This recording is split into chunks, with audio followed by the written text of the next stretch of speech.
আসসালামু আলাইকুম। নলেজ শেয়ারিংয়ের পক্ষ থেকে সবাইকে স্বাগতম। আজকে আমি ইবনে সিনা ফার্মাসিউটিক্যাল ইন্ডাস্ট্রি লিমিটেড নিয়ে আলোচনা করব। আমার আজকের আলোচনাটিকে আমি মেনলি তিনটি ভাগে ভাগ করেছি। প্রথম ভাগে ইবনে সিনার ফান্ডামেন্টাল ফ্যাক্টরগুলো নিয়ে আলোচনা করব, দেন দ্বিতীয় ভাগে ইবনে সিনার টেকনিক্যাল অ্যানালিসিস করব, এবং সবার শেষে আজকের ফান্ডামেন্টাল এবং টেকনিক্যাল অ্যানালিসিসের ভিত্তিতে আমাদের ইনভেস্টমেন্ট ডিসিশন নেওয়ার ট্রাই করব। আজকের ক্লোজিং প্রাইস অনুসারে ইবনে সিনার প্রাইস হলো 292 টাকা। কোম্পানিটির 52 উইক লো ছিল 262 টাকা এবং 52 উইক হাই ছিল 348 টাকা। কোম্পানিটির টোটাল অথরাইজ ক্যাপিটাল 500 মিলিয়ন এবং পেইড আপ ক্যাপিটাল হলো 312.44 মিলিয়ন, যা নাকি টোটাল অথরাইজ ক্যাপিটালের 62.5%। কোম্পানিটির ক্রেডিট রেটিং অনুসারে লং টার্মে AA- এবং শর্ট টার্মে ST2 পজিশনে আছে। আমরা যদি কোম্পানিটির ইন্ট্রিম এবং অডিটেড পিই দেখি, তাহলে দেখা যাবে যে কোম্পানিটির ইন্ট্রিম পিই হলো 15.06 এবং অডিটেড পিই হলো 18.65, এবং মার্কেট ক্যাটাগরি অনুসারে কোম্পানিটি বর্তমানে এই ক্যাটাগরিতে আছে। আমরা যদি এই কোম্পানির বর্তমান যে পিই তার পিএর সাথে তার পিআরের কম্প্যারিজন করি, তাহলে দেখা যাবে যে আমাদের মার্কেটে যে এক্সিস্টিং শেয়ার আছে সে অ্যাক্টিভ ফাইনের 84.50 হলো তার ইন্ট্রিম পিই, সিলভা ফার্মাসিউটিক্যাল হলো 24.70, নাভানা ফার্মাসিউটিক্যাল হলো 16.92, দেন রয়েছে আমাদের ইবনে সিনা 15.10। সো এখান থেকে আমরা দেখা যাচ্ছে যে আমাদের ইন্ট্রিম পিই অনুসারে তার পিআর কম্প্যারিজন হিসাবে ইবনে সিনার পিই রেশিও তুলনামূলক কিছু কম। আমরা যদি ফার্মাসিউটিক্যাল কোম্পানির ইবনে সিনার সাথে তার ইন্ডাস্ট্রির কম্প্যারিজন করি, তাহলে দেখা যাবে যে ইন্ডাস্ট্রির পিই হচ্ছে 22.80, বাট বর্তমানে আমাদের ইবনে সিনার ইন্ট্রিম পিই হচ্ছে 15.1।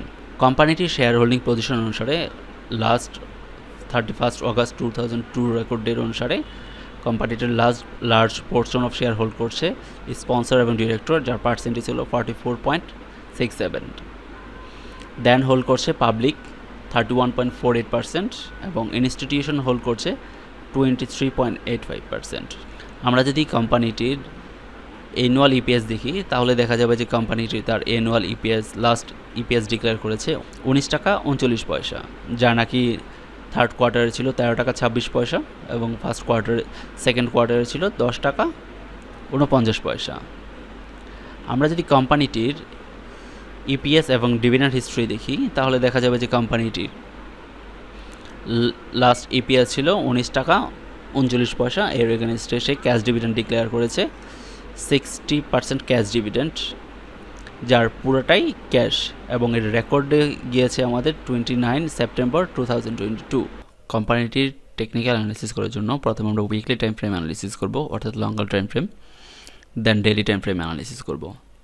আমরা যদি ইবনে সিনার উইকলি টাইম ফ্রেমের তার চ্যানেল ক্রিয়েট করি, তাহলে দেখা যাবে যে ইবনে সিনা বর্তমানে একটি বুলিশ মুভমেন্ট কন্টিনিউ করছে এবং একটি চ্যানেল সাপোর্ট করে।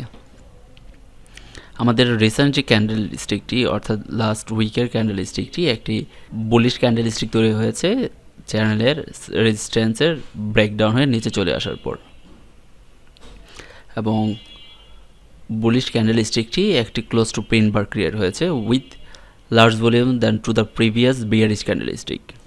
আমরা যদি প্রিভিয়াস ক্যান্ডেল স্টিকটি দেখি তাহলে দেখা যাবে যে প্রিভিয়াস যে বিয়ারিশ ক্যান্ডেল স্টিকটি ছিল একটি wide range bearish candle stick, but তার ভলিউম সেভাবে সাপোর্ট করেনি, অর্থাৎ তার যে ডাউনওয়ার্ড মুভমেন্ট বিয়ারিশ মুভমেন্টের সাথে সেলার এভাবে অ্যাক্টিভ ছিল না।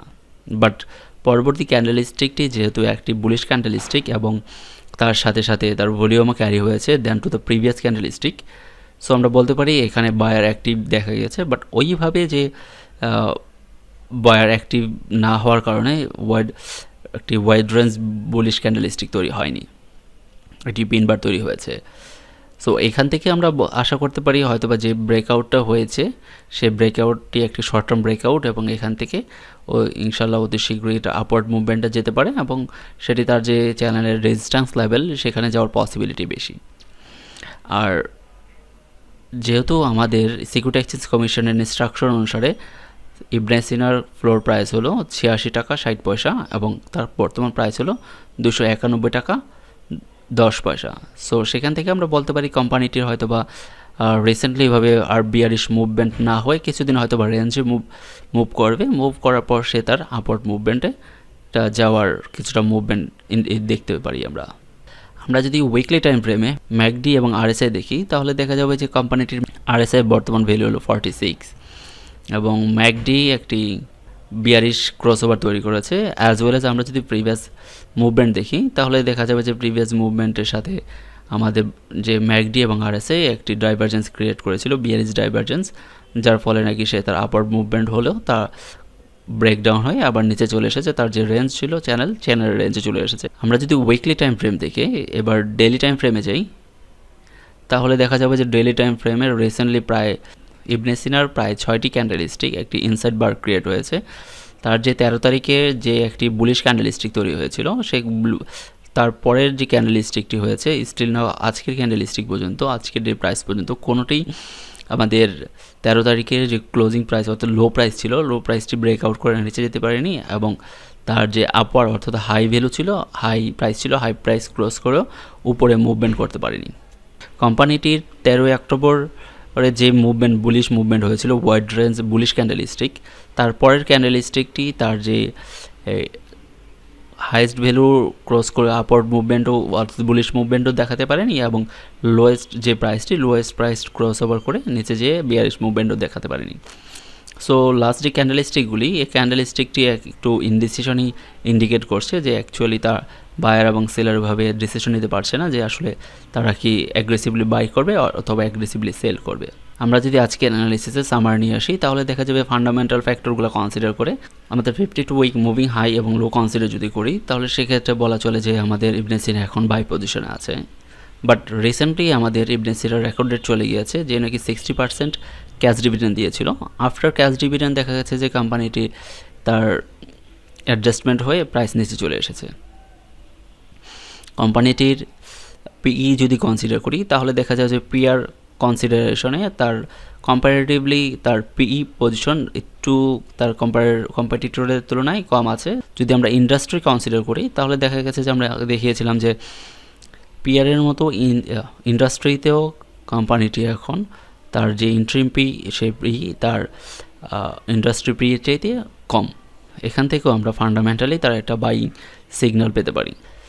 সো সাধারণত যে আমরা যে ফ্যাক্টরগুলি নিয়ে আলোচনা করেছি সেই ফ্যাক্টরের বেসিসে আমরা বলতে পারি ইবনে সিনা ফান্ডামেন্টাল বেসিসে বাই করা যেতে পারে বা বাই করার জন্য আমরা ফার্দার অ্যানালিসিস করতে পারি। অন্যদিকে আমরা যদি টেকনিক্যাল অ্যানালিসিস দেখি তাহলে দেখা যাবে যে উইকলি টাইম ফ্রেমে আমরা যে চ্যানেল তৈরি করেছিলাম ইবনে সিনা সেই চ্যানেলটি ব্রেকআউট হয়ে নিচে চলে এসেছে উইথ লো ভলিউম। দেন সে একটি লাস্ট ক্যান্ডেলস্টিকটি একটি পিনবার ক্রিয়েট করেছে। যদি আগামী উইকের ক্যান্ডেলস্টিকটি যদি আমাদের পিনবারের যে শ্যাডো আছে আপার শ্যাডো অর্থাৎ যে হাই প্রাইস আছে সেই হাই প্রাইস ব্রেকআউট করে যদি উপরে যেতে পারে উইথ হাই ভলিউম অর্থাৎ বুলিশ মুভমেন্ট দেখায় তাহলে হয়তো আমরা আশা করতে পারি যে এটি হয়তো বা একটি ভালো মুভমেন্ট দেওয়ার পসিবিলিটি আছে এবং আমরা আশা করতে পারি আমরা যে চ্যানেল ক্রিয়েট করেছি, যে চ্যানেলটি ইবনে সিনা বারবার সাপোর্ট করে আপওয়ার্ড মুভমেন্ট কন্টিনিউ করেছে, সেই চ্যানেল হিসাবে আমরা আশা করতে পারি কোম্পানিটা হয়তো বা 350 বা 340 এদিকে যাওয়ার একটা পসিবিলিটি আছে। অপরদিকে যদি কোম্পানিটি ইনস্ট্যান্টলি কোনো ভলিউম বা ডিমান্ড ওইভাবে ক্রিয়েট না করতে পারে সেক্ষেত্রে হয়তো বা তার যেহেতু একটি ফ্লোর প্রাইস আছে, সো ফ্লোর প্রাইস কনসিডারেশন করে আমরা বলতে পারি কোম্পানিটা হয়তো এখানে কিছুদিন মুভমেন্ট করে দেন এখান থেকে সে তার ডিমান্ড ক্রিয়েট করে সে আপার মুভমেন্টে যাওয়ার একটি পসিবিলিটি ক্রিয়েট করতে পারে। আশা করি আমার ভিডিওটি আপনাদের ভালো লেগেছে। যদি কারো কোনো কিছু বলার থাকে প্লিজ কমেন্ট সেকশন কমেন্ট করবেন আর অবশ্যই লাইক, কমেন্ট, শেয়ার এবং সাবস্ক্রাইব করে আমার পাশেই থাকবেন। আসসালামু আলাইকুম।